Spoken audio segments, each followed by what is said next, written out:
Welcome to Stormwater Drainage Solutions, and in today's video we're going to be installing a drain in concrete. So let's go ahead and get started. Now, as you can see, there's not really any sod here to cut out, so we're not going to worry about that too much. We're just going to dig our trench and put the dirt off to the side.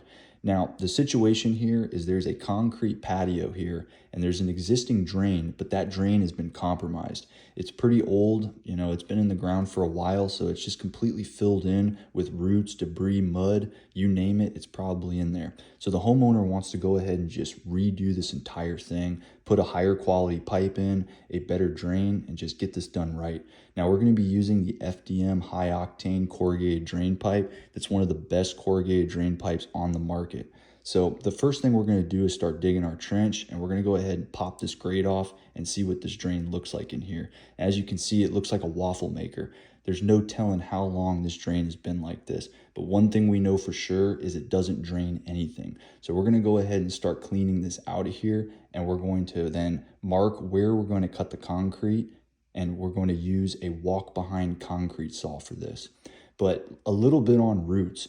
Now, I have seen roots grow through all kinds of drainage systems, both sanitary and stormwater systems, as well as channel drains on people's pool decks. You name it, I've seen roots grow in it if it has anything to do with drainage. Now, roots will sniff out water. If you have oak trees or arborvitaes or shrubs, anything with an intense root system, they will find the water and they will get in there. So whenever you are working with drainage, you always need to keep that in mind. Now, as you can see, whenever we cut concrete, we always opt to use a walk behind saw. It's a lot easier on your back, and it makes the job a whole lot easier. Now, we rent one, and I will tell you this from experience, whenever you're renting any kind of equipment, double check it before you take it to the job site, because sometimes you will get a bad piece of equipment and then it's just going to cost you time and money. As you can see, this walk behind saw was giving us some problems because it's just an older model. And not only that, but the blades on them, sometimes they don't get changed out after like continuous use, and that just wears all the diamonds off of the blade. So the blade doesn't really cut through the concrete as well like it should. If it had a brand new blade on there, it'd be cutting through it like butter. So we did struggle a little bit with this, but eventually we got it cut through.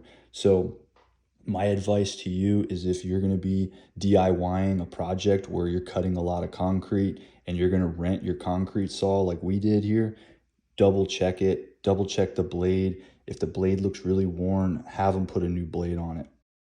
Another very important thing that I don't want to forget to mention is make sure you have 811 come out and mark the area for utilities. Talk to the homeowner or client as well, as they may know something that's buried in the concrete or underneath it that you don't know of, like an electrical conduit for an outside light that they have, anything like that. Gather as much intel as you can about what's in the ground, where you're going to be doing your excavation work and your concrete cutting before you get into it. Because the last thing you want to do is accidentally open a can of worms that could have easily been avoided if you would have just gathered more information before starting your project. Once you've cut the concrete on your desired path, there's a few ways you can go ahead and break this concrete out. Now, what we use is a big iron pry bar to start off with. We slam it down over and over again in the same spot in sections on that concrete to break it out.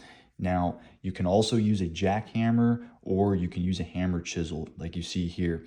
Sometimes these big blocks will get stuck when you're trying to pull them out. So it's a lot easier to just use the rotary hammer and just hit it with that and break it into a few smaller chunks so it comes out easier.